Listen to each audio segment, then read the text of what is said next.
And now from Washington, the Inside Scoop. All the news the government does not want you to hear. Now, here's your host on the Inside Scoop, Mark Levine. Good evening, America. Welcome to the Inside Scoop. 3 weeks from tomorrow is Election Day.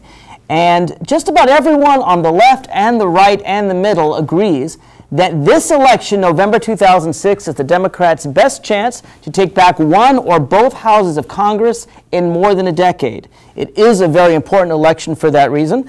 And I brought on as my guest, a frequent guest here on the Inside Scoop. His name is Mark Levine. He is a Republican strategist, the president of Intelligent Strategies. It's his job to give intelligence to the elephants, tell the Republicans what to do. And I'm always glad to have him here on the Inside Scoop. Welcome again, Mike. Mark, a pleasure to be back. Thank you so much. Before we get in the specifics of the House and the Senate, and we will get there, this is a tough year for Republicans, isn't it? It hasn't been a fun one, no. It is a tough political environment, the toughest political environment that I can remember for Republicans in my memory. But my memory, has a rolling forward mechanism to it. But no, it's a tough political year for us. Most observers would say that the Democrats are going to take back the House. The question would be how much they're going to take it back by. In fact, virtually everyone, I've seen right-wing pollsters as well as left-wing pollsters, everyone says the Democrats are going to take back the House with one prominent exception, that being Karl Rove. He says it's not going to happen. And I want to talk about the House in just a minute. But first, I want to talk about the Senate. Because the Senate, that's really neck and neck. If you look at the polls, I think it's fair to say the best expectations are the Democrats are going to take at least 4 seats. They have 45 seats now, and they're almost certainly going to take Montana, Ohio, Pennsylvania, and Rhode Island. That would give them 49. 2 seats are very close. That's Missouri, and they have to hold the seat in New Jersey. Bob Menendez has to take that open seat. Assuming they do both of those, right, hold a seat and take Missouri, and that's a lot tougher, but I think well within the realm of possibility. I think even probable, though just barely so. Then they have 50, but 50 isn't enough. With Dick Cheney, the vice president, breaking the tie in the Senate, they need one more seat. And every political analyst I've seen says it's going to come down to one of 2 states, either Tennessee, where Harold Ford is in a very tough race. It's hard, I think, for an African-American to win in a southern state like Tennessee, but he might just eke it out, I don't know, or in Virginia. And the Allen Webb race has gotten closer and closer and closer. George Allen was 10, 15, 20 points ahead. The latest Washington Post poll shows them 2 points apart, well within the margin of error. I want to talk specifically about Allen Webb, but before I do, what's your comment? Do you agree, first of all, with my analysis overall about the Senate race? Yeah, I think you've identified the 4 seats in the Senate that are most in jeopardy. I'm not going to concede any one of them to you at this time, although some look more probable than others. You're talking about Pennsylvania, Montana, Ohio, and Rhode Island? Correct. Those 4. 22 days is 3 lifetimes in politics. No question. It really is. There's no doubt that something could happen. Now, right. I will grant you that if the election were held tomorrow, those are the likely seats that we would see tumble, and then we would have the mix of the other 2 plus the last one that you need, plus the New Jersey seat, right. Which, if that was held today, Menendez would lose that one. But not from the latest polls I've seen. All right. Okay, well, we all agree if the election were held today, the Democrats would have 49, there'd be 4 seats basically up for grabs. They'd be Missouri, New Jersey, Virginia, and Tennessee. The Democrats will win 4, and those will be the 4 undecided states. The latest polls I've seen is Democrats have a tiny edge, you may disagree with me, right, in Missouri and New Jersey, holding the seat in New Jersey and winning the seat in Missouri. But Virginia may well be the swing one. Tennessee is going to be hard for us to get. I can see that. It may well be decided right here in Old Dominion. And George Allen, who was way ahead in the campaign, has run up against some problems. He was up by 14 points at one point. He was up by 14 points at one point. And then came a little bit of knowledge about his past.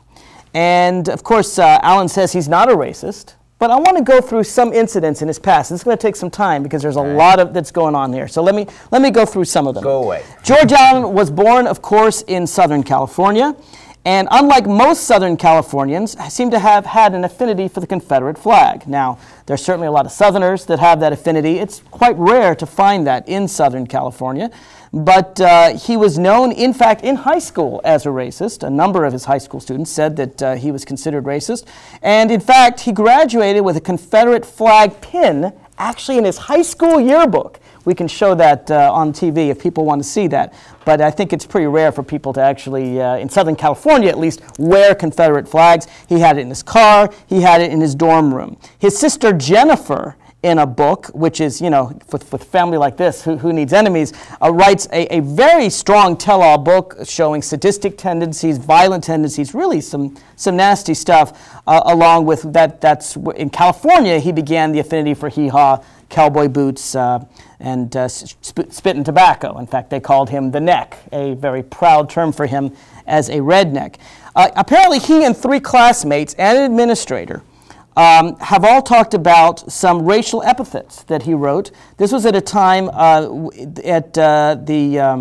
in his high school. There was a largely black school coming to a largely white school to play. There was an incident where the racial epithets were actually anti-white. They were die whitey and burn baby burn.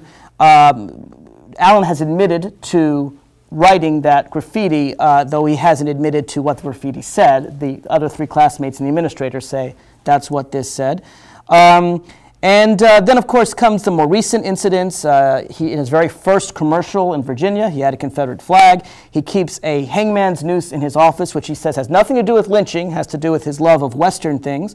While he was in the Virginia Senate, he was not, Virginia House, excuse me, he was not only opposed to a Martin Luther King Jr. holiday, but wanted a holiday for William Munford Turk, the great segregationist leader, who said that he would have massive resistance to the Brown versus Board of Education decision. So it sounds like he's advocating really armed resistance to desegregation.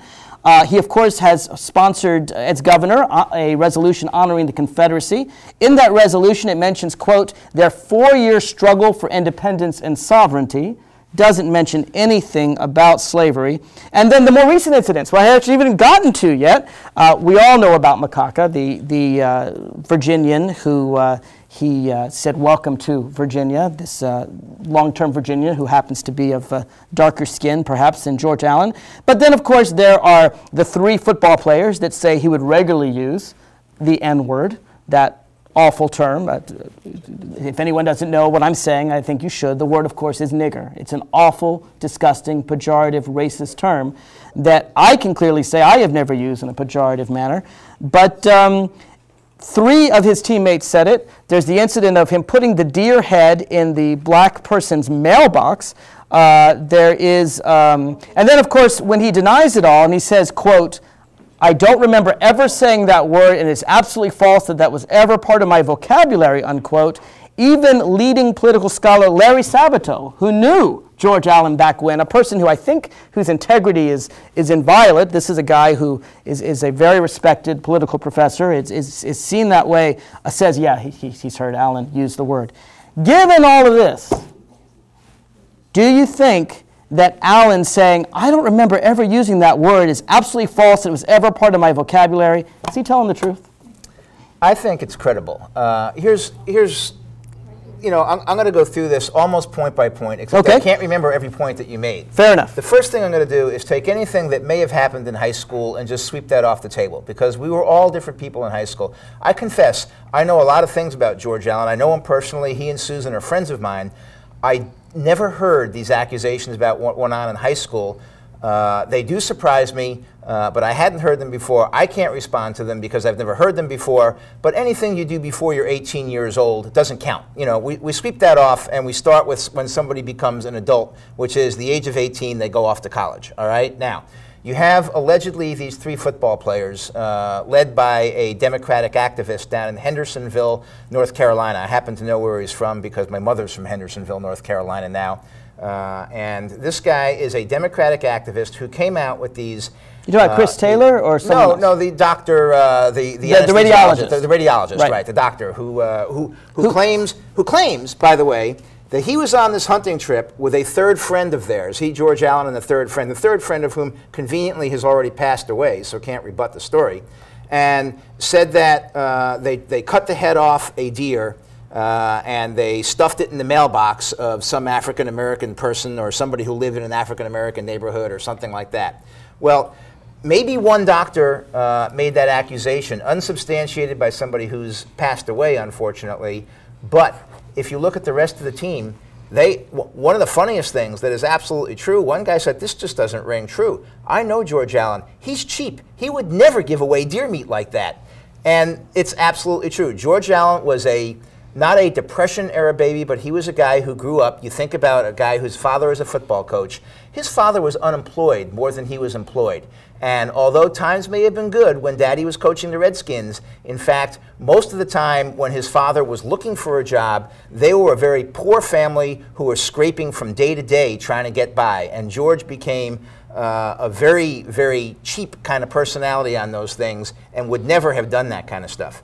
However, let's talk now about the stuff in his law office. The Confederate flag, used in his very first commercial. The Western, right? Well, there's a backdrop in his law office. Right, that's pretty big. Or his resolution to honor the segregationist leader. Obviously, he was not a racist. Anybody who is a racist is not going to put a symbol of racism in the back of their commercial when they're running for office. Why not? Doesn't it win them votes in Southwest Virginia? Not in Charlottesville, Virginia, which is where he ran from. Absolutely. Charlottesville is as liberal as Northern Virginia is. Absolutely not. It would not have gotten anything for him. That's a university town. As you know, most university towns are wacko to the left, and Charlottesville is no exception. It's an equivalent of Arlington or Alexandria in terms of its politics. So we have to see exactly where his jurisdiction was. But no, so what you're saying is he really believed in the Confederate flag. He wasn't doing it just to win votes. This is a guy who truly believed in supporting the segregationists, supporting the Civil War, the 4-year struggle of the Confederacy for independence and sovereignty. He's a true believer. As George Allen has said, he had an affinity for the West.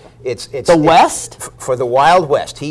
You know, they didn't fly the Confederate flag much in the West. You know what, Mark? When I was growing up, I saw John Wayne in Flying Leathernecks on television, and all of a sudden I developed this affinity for the Marine Corps, and lo and behold, when I was 21, probably 15 years after I first saw it, I joined the Marine Corps, and I served for 3 years, honorably. There's a difference between the Marine Corps and an affinity for a guy from Southern California for the Confederacy. I'll even grant that if you're from Alabama, or Tennessee, Virginia, there are people who have a Southern heritage. We can disagree. I happen to think that the Confederate flag today is a pretty clear symbol of things that I don't like, but I understand those from the South who harken back, who don't necessarily see it as a racist symbol. In Southern California, where I lived for several years, I guarantee you the only people who had Confederate flags were either from the South, which he wasn't, or were racist. But was it a racist symbol back in 1965? Absolutely. That's the question. I don't think it was. In Southern California? Well, why would a guy in Southern California wear a pin in his annual? Now think about the statement that this is saying. Most of us, when we wear pictures on our annuals, we're concerned with getting our hair in place. I mean, that's, right. and if someone were to wear a T-shirt, that would be seen as radical, and I think that's true today. I think that's true 40 years ago. He wore a pin. In fact, after the commercial break, I'm going to show that on the air so people can actually see the pin that he wore. In Southern California, what is his tie to the Confederacy? And it's not just the Confederacy. It's the segregationists that he supports. It's 3 teammates. It's Larry Sabato. Are you saying Larry Sabato is a liar? Is that what you're saying? It's 3 teammates versus 78 other teammates, none of whom have backed that up, all of whom knew him. And are you saying Larry Sabato is a liar? You know what? I'm going to tell you actually got Larry Sabato's quote just a little bit wrong. I'll play it on the air. This I did. Larry Sabato said on the Hardball, Chris Matthews show. It was Hardball. He said he knew for a fact that George Allen had used that word. Right. And Chris Matthews said, oh, well, do tell. And no, I can't give you the details, Chris. I just know for a fact. 2 days later, he came out and admitted, no, I actually didn't hear him say that. I just heard it from other people that I personally assigned a credibility level of high to. So if Larry is doing the assigning of the credibility level, I'm not going to call Larry Sabato a liar, but I'm going to call him somewhat disingenuous at this point. Larry Sabato was a Democratic Party activist before he became a political scientist at the University of Virginia. Perhaps some of his old roots are showing, well, he needs new roots. Mike, if it were just just Larry Sabato, or it were just the players, or it were just the deer, or just Chris Taylor, which I didn't even mention, talking about where he said that he lives in a lake, and they said they showed the lake house, and they said they had a discussion about the ducks and the turtles, and the big turtles, that the geese couldn't have little goslings because big turtles would come by and eat them. And Chris Taylor said to him, an old friend of his who's now a University of Alabama anthropologist, said, well, why don't someone just cook and eat the turtles? At which George Allen said, quote, only the niggers do that, unquote. Okay, you again have one person. He had 80 people on that football team, of which ABC News, this creepy guy, Brian Ross, who has a lack of credibility to start with himself, this real creepy reporter found 3 people, Democratic activists, who were willing to come out. There were no Democratic activists. The guy, the doctor, the radiologist down in North Carolina is a Democratic activist. He's the guy, he's the only one who would go on the record using his name. Creepy little Brian Ross has found... No, Chris Taylor uses his name. two other people that he won't even identify who they are.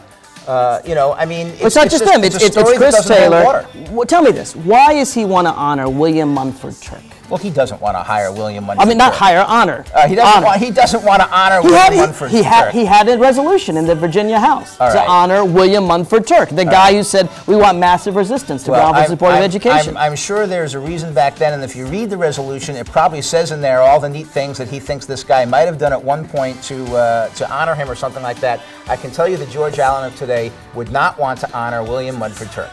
It's just, it's not part of who George Allen is. It's not part of what he's done for Virginia. And, you know, if we're going to harp on all these things, you know, going back to the 70s and the early 80s, I also think we need to include in this Jim Webb's article in which he said the only women who join the military are those who are horny and looking to get that taken care of. We can go and we can talk about that as well. Folks, if you want to call in and join the discussion, you're welcome to do so. The toll-free number is 888-488-MARK. 888-488-6275 or locally 571-749-1166. Back with more hard-hitting political commentary right after this.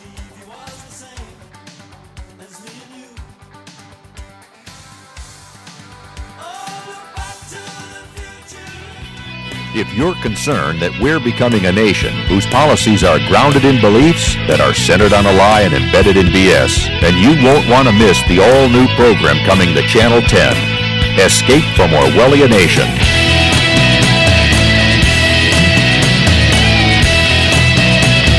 Uncle Sam wants you to watch.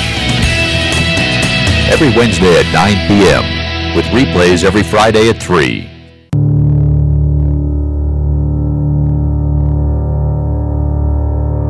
History has demonstrated that violence only begets greater violence,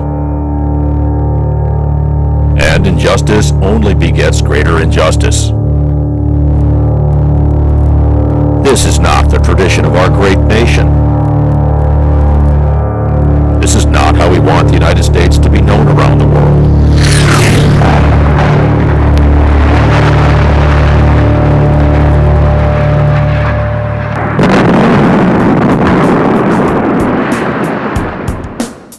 We have another tradition that we think ought to prevail.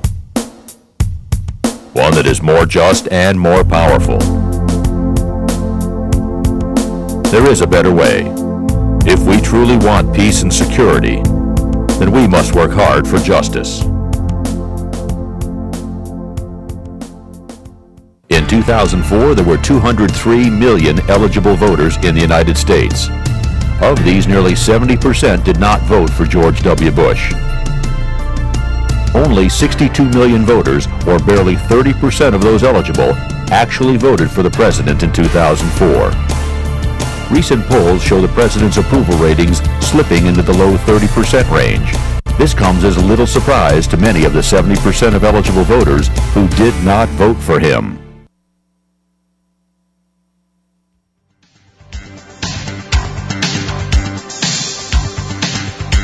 From Washington, back to the Inside Scoop with Mark Levine. Welcome back to the Inside Scoop. I've been working hard in the break. In fact, we can show this picture now right here. This is from the New Republic, an article written actually in April, long before the macaca stuff came out. And you can check it out online yourself. But right here is the Confederate flag symbol, right here on a young George Allen at the Palos Verdes High. In fact, he was considered the Stonewall Jackson of Palos Verdes High. This is a kid who happened to love the Confederacy. Again, I don't know. For a Southern kid, for some reason, I would think that would be a kid from Virginia even. Of course, he's not from Virginia, from California. Right. It's a very, very long history. I hadn't even mentioned the fact that one of his teammates he called the Wizard because he shared the same name as the Ku Klux Klan Wizard. That's what. Right. Here's the problem. The rest of the football team all says that he was called the Wizard because he had magic hands. No, that's what he said. No, that's what the rest of the team says. Here's the thing.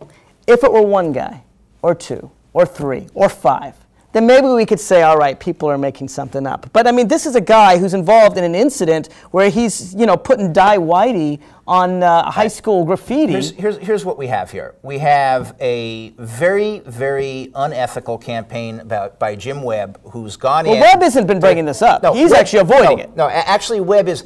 It's Webb's campaign that is feeding this to the Washington Post. Well, this article came out in April from the New Republic. This is long, but this is before even the Webb-Miller primary. But the whole thing started cascading when Jim Webb dug this stuff up, gave it to the Washington Post. They gave it to a reporter named Mike Shear, who has been on a 6 or 7 week jihad trying to bring George Allen down. No, wait, it started with Macaca. I mean, let's be clear. Right. It started because he called. The Washington Post. It wasn't Washington Post. It was YouTube. No, the Washington. It was the guy himself. It was the Washington Post played the race card by running with this story, trying to weave together a story that wasn't there, trying to make something. You don't think the Macaca story should have been reported? No, I don't, and I'll tell you why. And I've said this before. I read it on the blogs on YouTube before I read it in the Washington Post. I actually saw the quote on YouTube, and I was surprised by it. I got it. Speaking of Larry Sabato, the first time I saw it was on a blog called Not Larry Sabato, which is run by a Democratic activist downstate.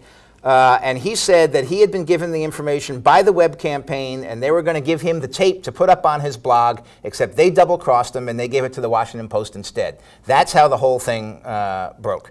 And the but Washington people were Post, talking about it on YouTube long before the Washington Post picked it up. Here's the deal, and I recommend anybody. It's still on YouTube. It is. So anybody, you recommend people go see it? I do. I will recommend everybody go see it because here's my take on it. If you look at this particular tape, you will see that George Allen is doing nothing more than razzing the poor kid who has the unlikely and inhospitable assignment of following him around to every small hamlet in Southwest Virginia, doing nothing but taking video of him time after time after time. If you watch the entire video, you will see that there's no animus, there is no negativity, there is no mean-spiritedness, no nothing associated with this. It's just George Allen saying, hey, there's my buddy over there. You know? What did he mean by welcome to the real America, welcome to the real Virginia? What's he saying? Is he saying that Northern Virginia is not the real Virginia? Is that what he's saying? What he's saying Or is he saying that you of Indian descent are not from the real America? No, he was saying that a representative of Jim Webb's campaign, let's face it, Jim Webb only plays in Northern Virginia. The Washington Post poll came out yesterday. He's from Southwest Virginia. Right, but he's not playing down there as the Washington Post poll yesterday showed on that. He was telling this guy who was with the Webb campaign, it wasn't this guy Sid Harth himself. It was the fact that he was a Democratic operative with the Webb campaign, and he was saying, hey, welcome to the real Virginia. Because Republicans are real Virginians? What does it mean? Because 75% of the people in Virginia are not from Northern Virginia. They're from what we call in the political trade ROVA, which is the rest of Virginia. All right, so what George Allen was saying is that Northern Virginians really don't count for him. No. That Northern Virginia should be written off. It's not the real Virginia. He doesn't represent the people in Fairfax County and Arlington, Alexandria. He's going to focus on what Southwest Virginia wants. If Northern Virginia needs transportation needs, forget it. It's not even the real Virginia. It doesn't count. It's basically just part of the Beltway. That's what he was saying. Good try, Mark, but no soap. What he was saying was that Jim Webb is a creation of Northern Virginia. He's never been out of Northern Virginia. He doesn't understand. He's from Southwest Virginia. George Allen is from Southern California, which is more Virginian. I mean, come on. How often has he campaigned anywhere outside of the Beltway? The fact is,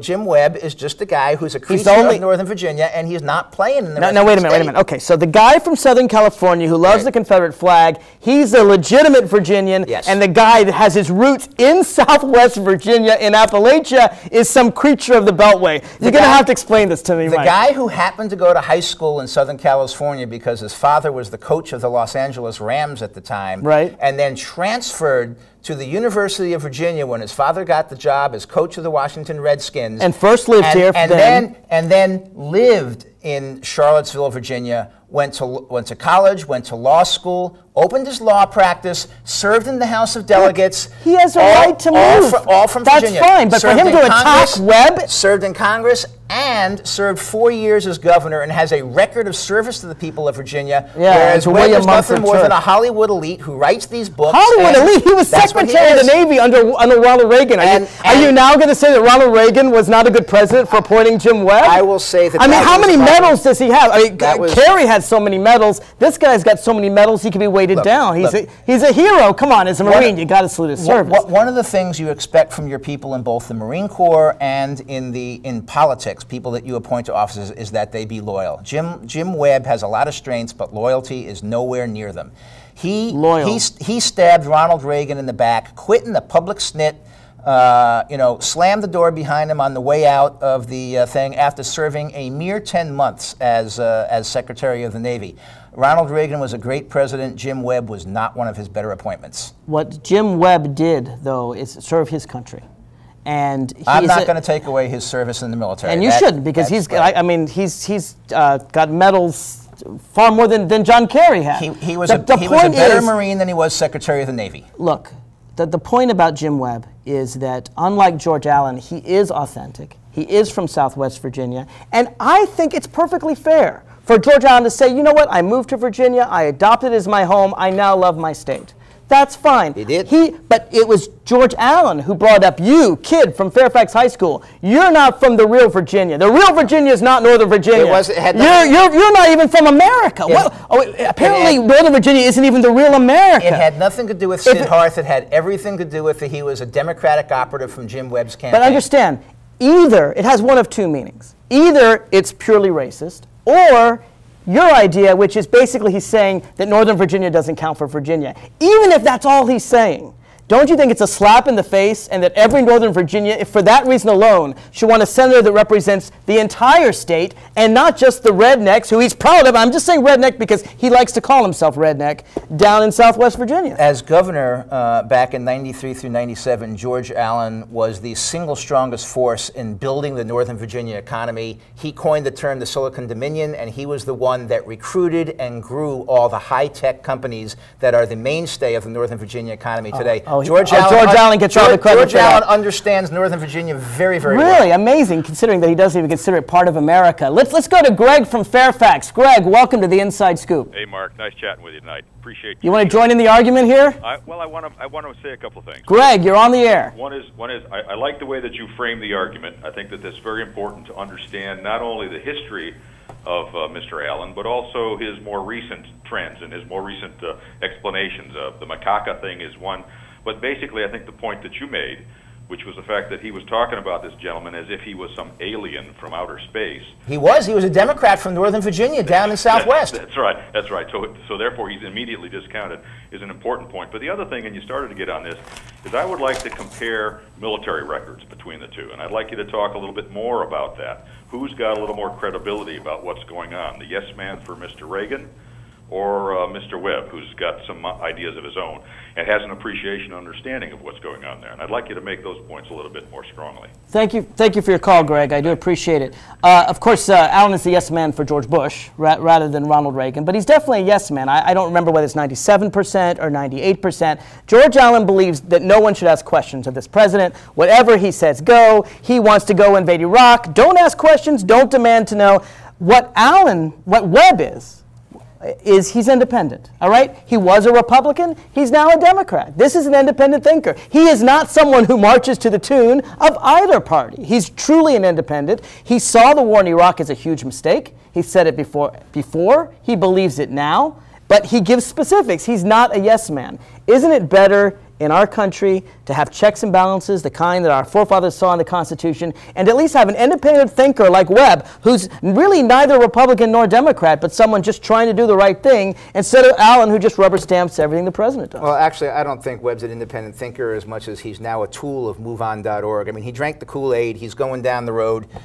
He knows what he's doing. Let's, tool of MoveOn.org. A wholly owned tool of MoveOn.org. Liberals supported Miller in the primary. They didn't like Webb very much. You know what? It was the bloggers like MoveOn that created the Jim Webb wave in the first place. Now, okay, Yes, the party activists, the liberals, were the ones who supported Miller. Right. Because he was seen as more liberal than Webb. Webb was seen as a centrist and an ex-Republican. In fact, in the primary, the Miller's biggest complaint against Webb, and I know because I got all those flyers in my mailbox, was this is a Republican trying to run as a Democrat. Right. So now that he's been, he's actually a centrist. Anti-Semitic Republican, I believe, is what the Miller forces said he was. Yeah, and they were wrong to say that. Well, and they were wrong to say that. He put out Miller was a lobbyist, and that's what he was putting out. He put out that rather disgusting cartoon of Miller that could only be interpreted as anti-Semitism. I don't interpret it that way. I was interpreting it as a lobbyist, and I'm anti-lobbyist myself, so I respect that. All right.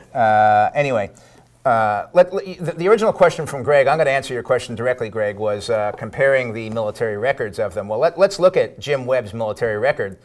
He did quite well in Vietnam. I'm going to give him credit for that. But then he got out and he became an instructor at the Naval Academy and went on from there. And his record there was not very good. In fact, that was at the time when he wrote the article, now very famous for Washingtonian Magazine back in 1979, saying that he had never met a single woman who had the leadership skills that it took to be a leader in the military.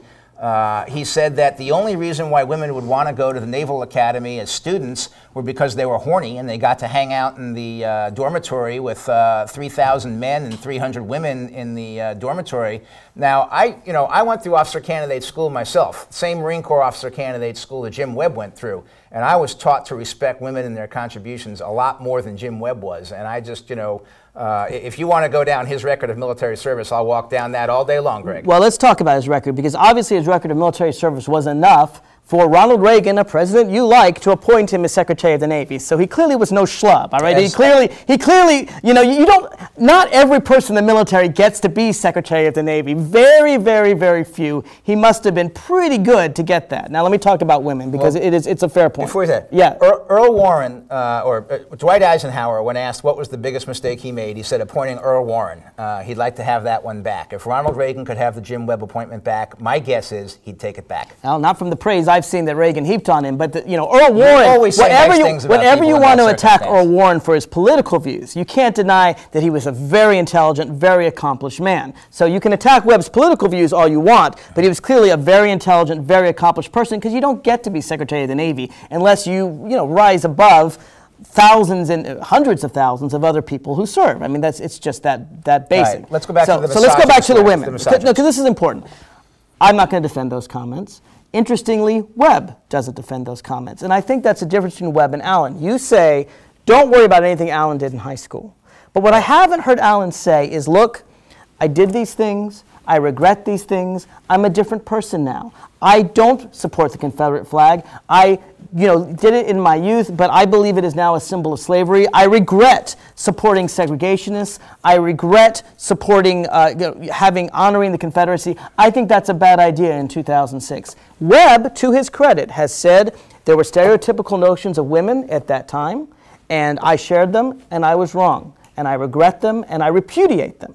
What we haven't heard from Allen is the same kind of repudiation of his past that Webb has repudiated for his comments 30 years ago. I haven't heard those strong words from Webb, repudiating. I have not heard that word out of his mouth. And furthermore, I haven't heard an apology for what he did on that either. He has said he doesn't have those views today. All right, he doesn't have those views today. It'd be nice to apologize to the women who were trying to serve their country, and what's interesting about that? Basically, what's interesting about that is the argument in those days is what he called them, sluts. We've all heard jokes of people who go to college to get their MRS degree or other such things. These women were not going to get an MRS degree. No, they weren't. To serve their country. Absolutely, and I agree with you. But I think the main argument at that time was over women in combat roles. Now, I happen to believe, and I firmly believe, that some women, and it may well be a minority, in fact, I think it is a minority, of women are just as good as serving in combat roles as men. Now, let's face it, there are genetic differences in strength. The average man is probably better than the average woman. And that, I think, was Jim Webb's mistake. He looked at men and women as averages rather than as all of them. There are women, certainly, that are stronger than I am, okay? There are women that can carry that back and be just as strong as many men. There are men that shouldn't be serving in combat, frankly, that they're too weak. There's an overlap there. And so that's why I think sex is the wrong criteria. The criteria should be, can you lift this pack, can you lift the gun, and so forth. Can you meet the standards? Can you meet the standards? Right. And I've always believed there should be a uniform standard, and I don't believe, by the way, as some do, there should be differing standards of men and women in the military. Some things, like flying an airplane, I think women could probably, probably do better. You can fit in some smaller parts for maybe a smaller person. Certainly eyesight, quickness of reflexes, there's no showing of any significant difference between men and women there. Carrying a 200-pound back and a gun and all through, through a forest, that's something that I would suspect that men, on average, would be better than women. I think Webb's mistake was in confusing the averages and talking about everyone. And so, I disagree with him on that, but I don't think it's quite as sexist as you would put out. Let me go to Jim from Centerville. Jim, welcome to the Inside Scoop. Hi, Mark. Hi, Mike. I went to the Air Force Academy, so I have a little bit of an understanding, I think, of some of the service academy mentality that's going on here. And you also got to understand, first of all, with respect to women in the service, one of the first things they taught us is what's going to happen to you when you get caught behind enemy lines or you're taken as a prisoner of war. And it's bad enough to watch one of your buddies getting tortured, but also the normal things that's going to happen when you watch a woman getting tortured. That's just something to keep in the back of your head in terms of the image that you have to think about. But the other side of this is, what are they doing with this article that Webb wrote? The upperclassmen, not Webb, the upperclassmen at the academy use it as a hammer to hit them with it verbally and use it to criticize them and say, look, you can't fight. You're not capable of it. And if you did, you're a danger to our other troops. I mean, that's the way it came across. That's the way it was used, not by Webb. He apologized to several women, enough that at least 2 of them now have flipped and are now backing his campaign completely. Jim, I want to thank you for your call. I'm actually going to disagree with you and quite possibly Jim Webb as well on the issue of capturing in a battlefield. I think, and I may disagree with you listeners, you disagree with me, you call in, but I think it's a sexist notion personally to say we should be more concerned about women who are captured than men who are captured. I don't want to hear... Mark, that's not what I said, Mark. Okay, all right. No, what I said is that our natural reaction, you were raised, I'm sure, similar to I was, I'm sure similar to Mike was, and that is that we take care of our women.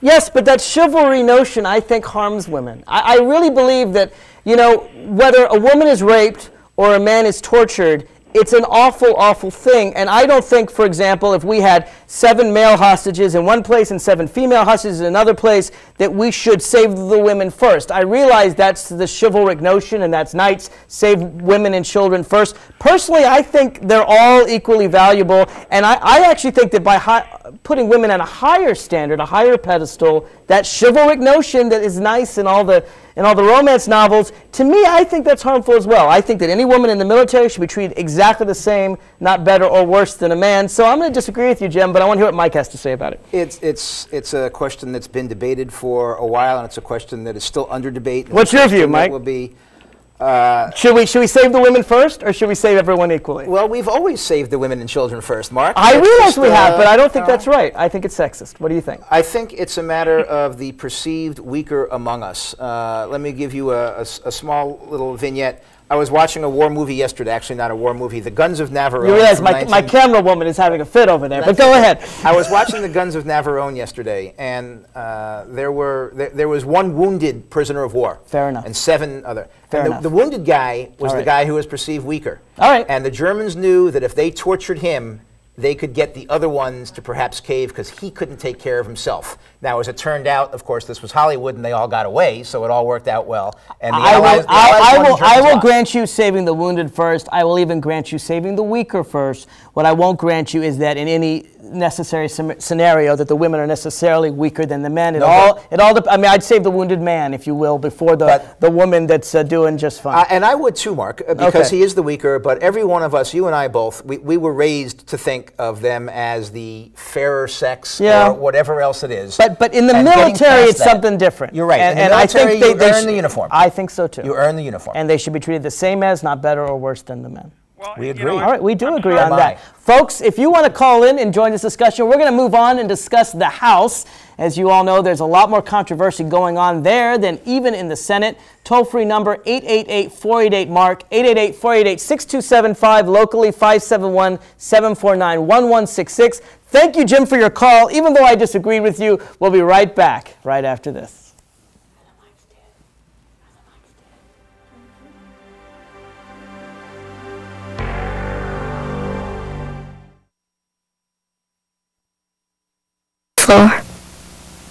I was a cowboy. Bang, bang, bang, bang. I said, Jenny, wake up, it's just pretend. But she wouldn't wake up.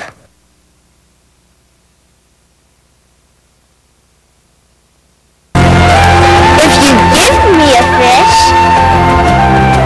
If you give someone a fish, you feed them for a day.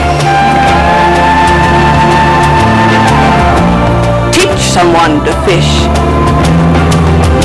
you feed them for a lifetime. Give me a fish, and you'll feed me for a day. Teach me to fish, and you'll feed me for a lifetime. Through Volunteers of America, you can help change lives in your community.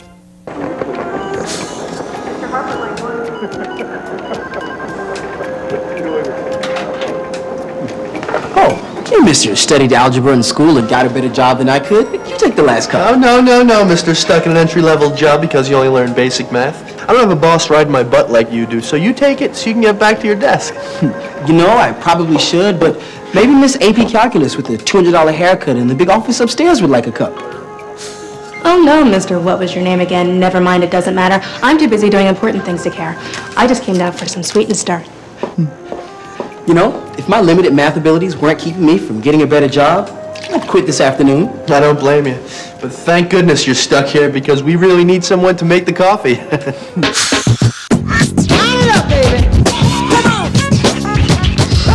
Line it up, baby. Come on. Line it up, baby. Come on.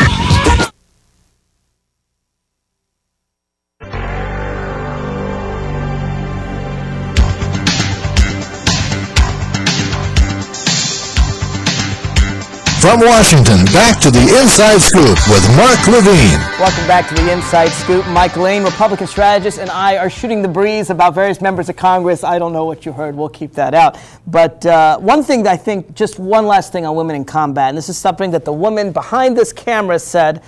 She quoted Gloria Steinem, and she said that a pedestal, putting a woman on a pedestal, is, I hope I get this right, is as much a prison cell as any other small space. So I just want to throw that out for you. I also want to show, if we can, the website. This is from the New Republic. Did we show this?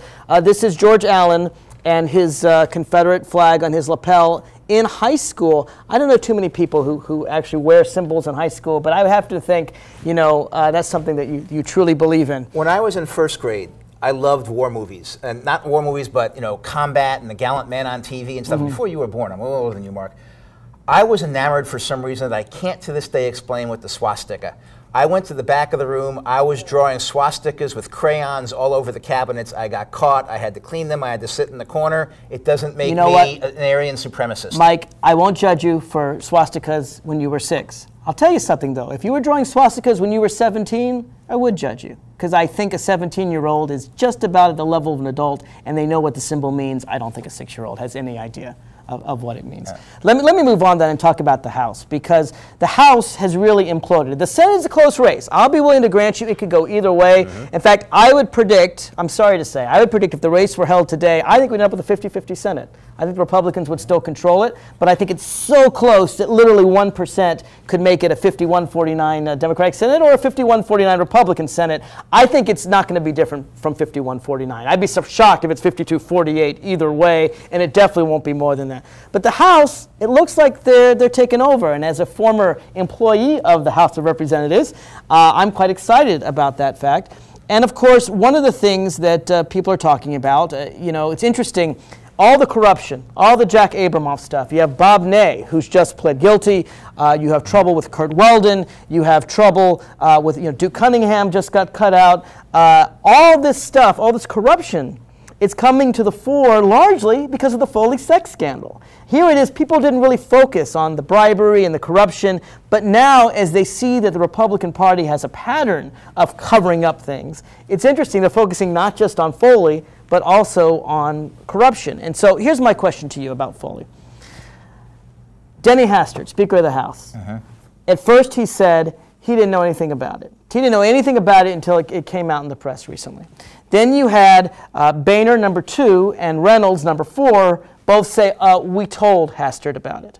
At which point, Hastert said, when Boehner heard, after he said this, when Boehner heard that Hastert said he didn't know anything about it, Boehner said, well, maybe I didn't tell Hastert about it. And then when Hastert said, okay, well, I guess Reynolds did tell me, then Boehner said, yes, I did tell him. So here's my question.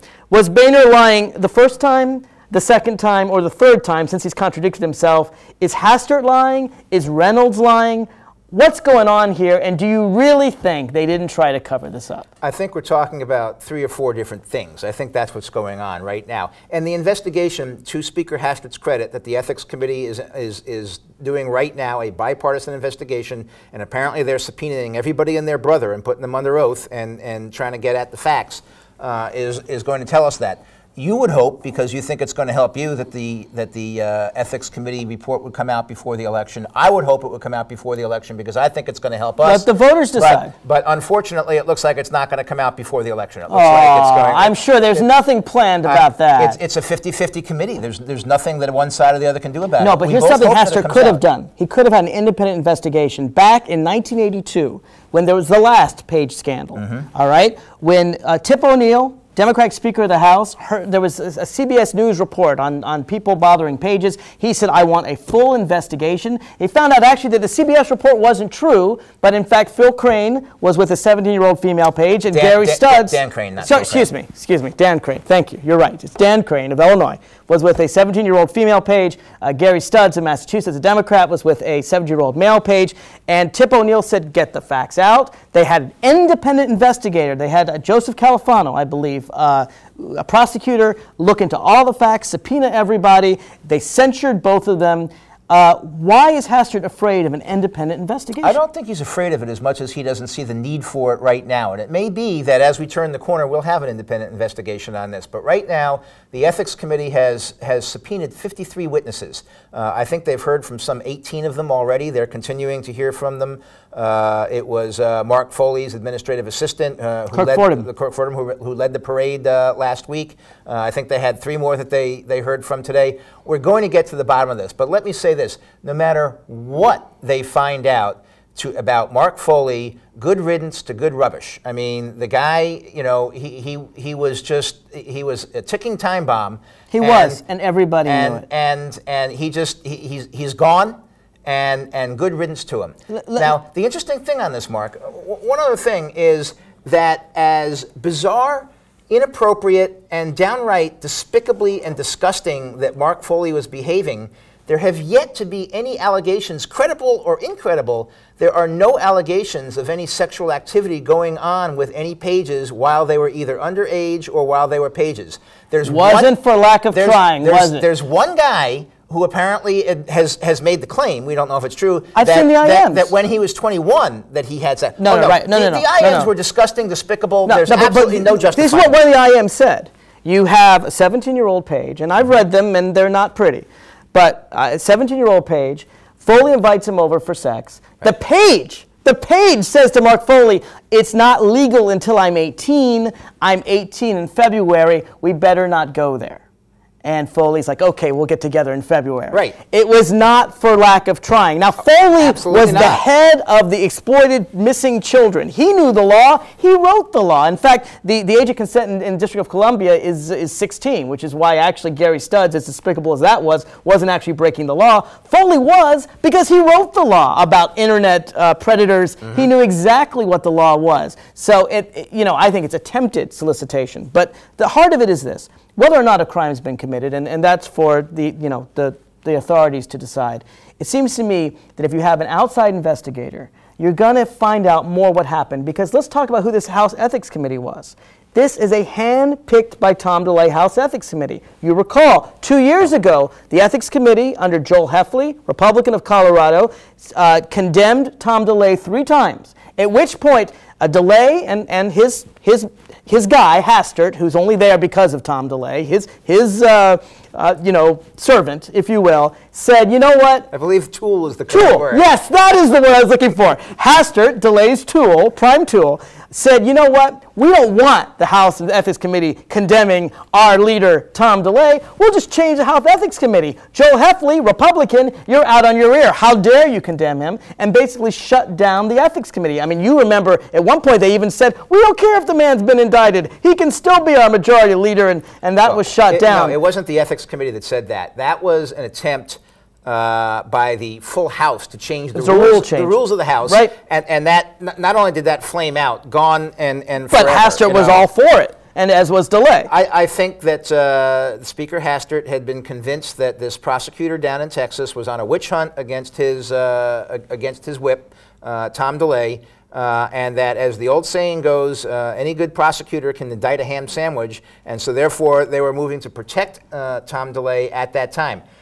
Most of us in trouble don't have a chance to change the judge. Subsequent events since that, Mark, let's look at what we have. We had smoke. We never did see any fire around Tom DeLay. We'll find out soon. We'll find out soon. But we or had Bob smoke. Ney or Duke Cunningham or Foley. Right. But Weldon. Exactly. Foley gone. Bob Ney gone. Not yet. Well, he's been told by the Republican caucus to resign. Only after he pled guilty. Not even when he was indicted. Only when he said, yes, okay, I took all the... Duke Cunningham, gone. The Republicans are taking care of this. We still got this... They're not taking care of it. We still got this Cat Jefferson, with the 90,000 a cold cat. And what did Nancy Pelosi do? She took him up. She stripped him of all the committees. And he's still sitting there. Nobody's called for his resignation. Nobody's... Sure she has. They've called for his resignation. They could expel him, and I think they should. And I don't think you'd find any Democrat that wants him to stay there. Well, I'm sure. But the difference is that she stripped him of all the committees before. I mean, is he under indictment yet? I'm not even sure he is. If Mrs. Pelosi comes forth with a resolution for expulsion, I'm sure the Speaker would find a way to accommodate that resolution. I think they would. I don't think he's even been indicted yet. But the thing she did do is stripped him of all the committees, and she should. And he should be out of there. No question about it. He should. But he is really the exception. What you see is the whole K Street project is coming apart. You have this whole Republican. I was talking about John Boehner because I think you and I can both agree Denny Hastert's not going to be there long. When George Bush said he's going to be the future speaker, I don't care. He's not even going to be minority leader. Mark, he's not going to be Republican leader come January, Mark, is he? Is he? You used to work for the House. Right. You know how it works. Right. Denny Hastert's constituents are not the American people. They're members of Congress. They are Republican members of Congress. Members of the Republican caucus. Right. That's who they are. He's out, isn't he? He has 222 or whatever it is. 200 after the elections, I hope. 200. He may still have a majority after the election. No way. Karl Rove certainly says that the House is not in jeopardy. Are you telling me, whether Democrats take the House or not, are you telling me that Dennis Hastert's going to lead the Republicans come January 6th? Because I'll put money on it and we can debate it later. A dollar says Hastert will neither be minority leader or speaker come January 20th. I don't have a horse in that race. I can tell you that that his constituency is the Republican caucus. He doesn't have to answer to the Washington Post. He doesn't have to answer to National Public Radio, and he doesn't have to answer to public opinion polls around the country. He answers to the Republican caucus. And they want him out of there. Well, it depends on how the elections go. You know what? First of all, he's going to lose, but even if he wouldn't, they don't want him there. By the way, I'm told by producer, I don't know if this is true, that the Republicans are the ones who blocked the vote to expel Jefferson because they want him around through the election. I don't know if that's true, but I don't know of any Democrat that wouldn't vote to expel him. You know what? It wouldn't be a bad strategy if they were using it, but when you look at where the debate is going in the elections today, you don't hear the Republicans talking about Jefferson at all. So I've heard a little bit of talk about it. I know our producer. He's a nice guy. He probably has this one right. I don't know. He probably does. But let me talk about Mark Foley, the ticking time bomb, because I think it's interesting. All of us who worked in Congress knew he was gay. He personally hit on me a couple of times. I know I'm not special. He hit on more than we used to joke about it because he hit on 100 people. I didn't know he was hitting on underage pages, but I did know he was hitting on every single young male that worked in Congress. In fact, I'll tell you a story that I think is really funny that hasn't gotten a lot of play. But there was a Democratic congresswoman from New York who was on the floor of the House.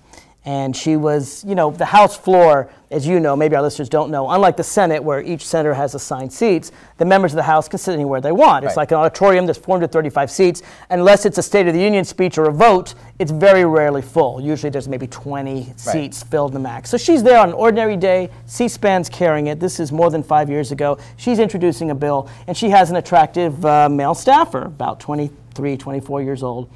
Mark Foley comes in the room, makes a beeline to the Democratic side of the aisle, sits down right next to the male staffer and starts chatting him up, at which point this Democratic congresswoman turns to him, not realizing this was on camera, because my friend saw it on C-SPAN, and said, "Mark, stop hitting on my staffer. He has work to do."